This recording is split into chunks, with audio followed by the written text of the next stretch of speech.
there are very many topics to do with the quality of life, both the economic and the social lives of countries that are driven by understanding of science, but also its application. And one of the things which science centres and programs like the ones which we've developed with the Australian National University that will be piloting here first and then taking to Southern Africa, really are programs that drive the creativity, the curiosity, and the capacity to innovate and create what I would call productive creativity. And these are really the things that drive economies and societies.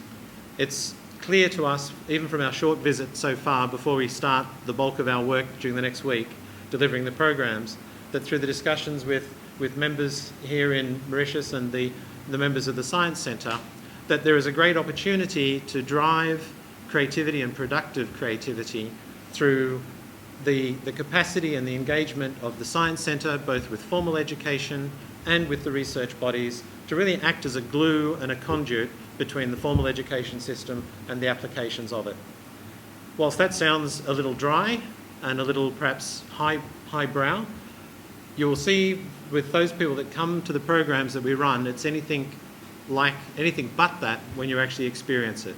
That to understand what creativity can be, the curiosity that comes from our hands-on activities, really is very tangible and a very deep and impacting way of working with students and with teachers. This year is the first time in Mauritius. Science Circus has been going to Africa, visiting countries like South Africa, Botswana, Zambia, Namibia and Malawi. But we were always flying over Mauritius to there.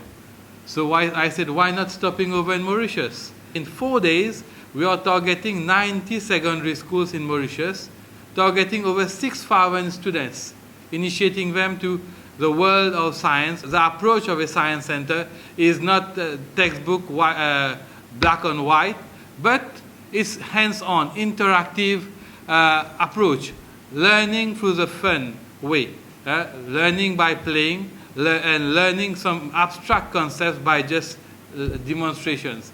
These exhibitions will be traveling with us in 3 main venues. One will be at the Rajiv Gandhi Science Center. And then we are moving, we're here in Rajiv Gandhi Science Center tomorrow and day after tomorrow. We are going to have 6 sessions of science shows, science demonstrations live, targeting around 1,300 students over the next couple of days. And then we are moving to the Mahatma Gandhi Institute, which has a bigger venue. So we are moving to one venue in the southern part, which is the Sukhdev Bisundayal State Secondary School. The students that we are empowering, usually it will be Form 3 students, because at Form 3 the students were mainly at a crossroad in Mauritius. They have to make a choice in the field they want to pursue their further studies, either in science field or accounts or literature and so on and so forth. So that's why Form 3 is an ideal group. So if you just take that and someone give it a squeeze. And let go. And up all goes. Very, very simple stuff. Really accessible to schools, to kids if they want to do it at home. So we've just got, this is actually a little packet that the soy sauce comes in. I don't know if you get those here. With some air inside. When we squeeze the air inside, a smaller bubble, it's less buoyant, it doesn't float so well, so when we squeeze it, it sinks, and when we release that pressure, it goes back to floating. Okay? Very simple stuff. Does someone want to have a go? So this is an electromagnet. Once again, just built from everyday things. We had to get a very big peg because we were worried it would get broken. And some batteries and a coil of wire around a bolt. So I'm going to press this down so the electricity starts flowing.